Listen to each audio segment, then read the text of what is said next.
नमस्कार दोस्तों, एक बार फिर से स्वागत है आप सभी का आपके अपने YouTube channel maths by Gajendra Singh पर। दोस्तों, एनटीपीसी प्रीवियस ईयर के सवाल हम सॉल्व कर रहे थे और उन्हीं सवालों को आगे बढ़ाते हुए एक और क्लास आप लोगों के लिए लेकर आया हूँ। देखो, एनटीपीसी में मैंने बताया हम वह सवाल ले रहे हैं जो ज़्यादा पूछे जा रहे हैं। एक बार के लिए उन सवालों पर डिस्कशन हो जाता है, उसके बाद हम वह भी सवाल लेंगे जिनसे एक दो सवाल कभी कभार पूछे गए थे। लेकिन जो हर पेपर में सवाल बन रहा है उन टॉपिकों को हमें ज़्यादा प्रेफरेंस भी देनी चाहिए, क्योंकि जो सवाल रेगुलर आ रहे हैं हो सकता है अपने लिए भी वही सवाल उसी टाइप के बने। तो हम उन सवालों के लिए तो पूर्णतः तैयार रहें। इसके बाद जो किसी पेपर में सवाल आता है, हो सकता है सभी पेपर में नहीं आता हो, लेकिन किसी किसी पेपर में आता हो, तो वह भी हम डिस्कशन कर लेंगे। सवाल देखो क्या कह रहा है कि राहुल X रुपये 3 वर्ष के लिए Y% ब्याज की दर पर निवेश किया। श्याम ने 12 वर्ष के लिए उसी दर पर और समान धनराशि निवेश की। राहुल द्वारा अर्जित साधारण ब्याज का श्याम द्वारा अर्जित साधारण ब्याज से अनुपात ज्ञात करो। इस टाइप का अगर सवाल बनता हो, समान राशि, समान समय, समान दर, जो भी चीज़ें समान है उनको तो हमें क्या करना है, भूल जाना है। जो चीज़ें समान है साधारण ब्याज के लिए हमें उस चीज़ को भूल जाना है। क्यों भूल जाना है? जब अनुपात होगा तो आपको पता है कि साधारण ब्याज और साधारण ब्याज का फॉर्मूला आप सब जानते हो, वह होता है समय इंटू मूलधन इंटू दर बटा 100।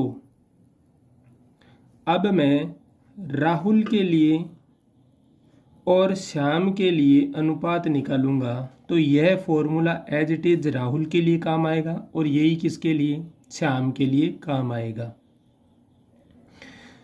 पहले देखना है राहुल द्वारा अर्जित साधारण ब्याज और श्याम द्वारा अर्जित साधारण ब्याज का अनुपात, मतलब राहुल को पहले रखना है, श्याम को बाद में रखना है। राहुल ने X रुपये 3 वर्ष के लिए और Y ब्याज दर से लगाए। श्याम ने X रुपये 12 वर्ष के लिए Y ब्याज दर से लगाए। मैंने क्या कहा, समान है उनको भूल जाना है। क्यों भूल जाना है? X से X, Y से Y, 100 से 100 कैंसिल हो गए। 3:12, इन्हें काटो तो 1:4।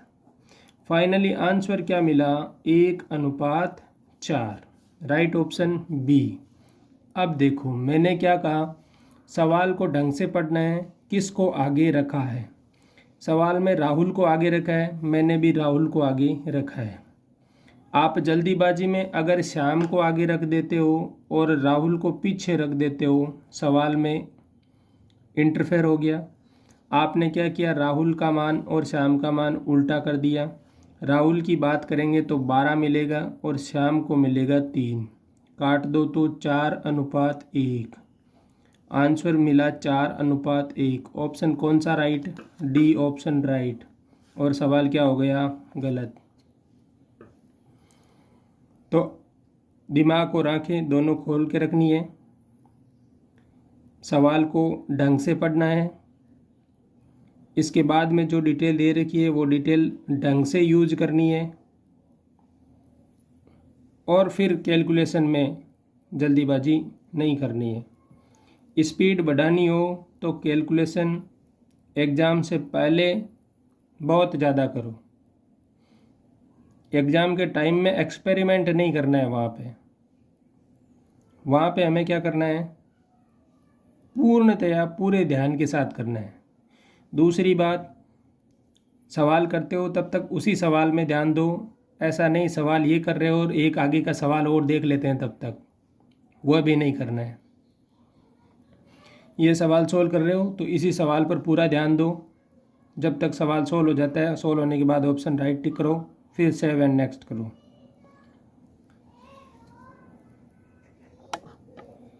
अब देखो ये सवाल क्या कह रहा है, 5/7 प्लस 21/31 प्लस 52/23 और इनकी क्या करनी है, जोड़ करनी है। पहली बात तो ये कि आप जोड़ करेंगे तो आपको क्या क्या मिलेगा।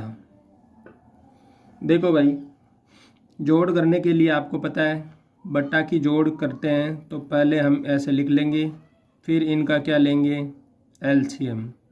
किसका लोगे भाई एलसीएम, अंश का या हर का? तो आप कहोगे सर हर का एलसीएम लेंगे। हर का एलसीएम लेना है तो हर कौन कौन सा है, 7 है, 31 है और 23 है। और ये तीनों ही क्या है, अभाज्य संख्याएं हैं। जब तीनों ही अभाज्य संख्याएं तो इनका एलसीएम क्या होगा, इनका गुणा होगा। तो मैं क्या करता हूँ, इनको सीधा गुणा के रूप में ही लिख देता हूँ, 7 × 31 × 23। मुझे पता है इनको गुणा करना पड़ेगा, लेकिन मैं अभी क्यों नहीं कर रहा हूँ उसका रीज़न अभी आपको समझ में आएगा। अब देखो 7 का भाग दूंगा तो ये 7 तो कट गए, बचे क्या, 31 और 23। तो आप 31 × 23 और इसको किससे गुणा कर दो, 5 से, प्लस इस बार 31 हट जाएगा, 7 और 23 रहेगा, 7 × 23 इंटू आ गया 21, प्लस इस बार 23 हट गया, 7 × 31 इंटू में आ गया 52।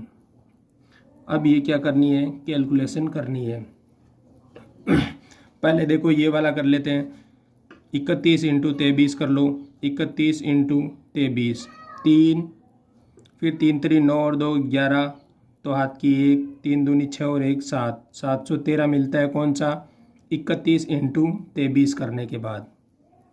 इसके बाद 31 × 23 हो गया, 5 से कर दो गुणा, तो इसको हमने 5 से गुणा किया, 5 3 15, हाथ की 1, 5 और 1 6 और 7 पंजे 35। मिला क्या, 31 × 23 × 5 हो गया, मिला है 35 65, प्लस अब करना है 31 × 23 और इसको कर देते हैं एक बार के लिए 7 से गुणा, तो बट्टे की संख्या मिल जाएगी अपने को। देखो भाई, कैलकुलेशन के लिए आपको सब चीज़ें ध्यान में रखनी होगी, कौन सी चीज़ को कब गुणा करूं। देखो 31 × 23 मेरे पास गुणा किया हुआ है 713, और इसको मैं 713 को गुणा कर देता हूं 7 से। 7 से करेंगे तो 7 या 21, हाथ की 2, 7 और 2 9, 7 7 49। हर की संख्या आ गई 4991। देखो भाई कौन से ऑप्शन में है हर, 4991 दो ऑप्शन में है, तो ये वाले दो ऑप्शन तो हो गई कैंसिल।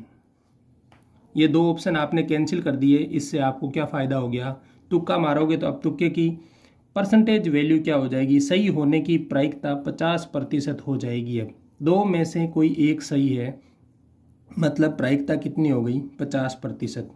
पहले कितनी थी प्रायिकता, 4 में से एक सही था तो प्रायिकता थी 25%।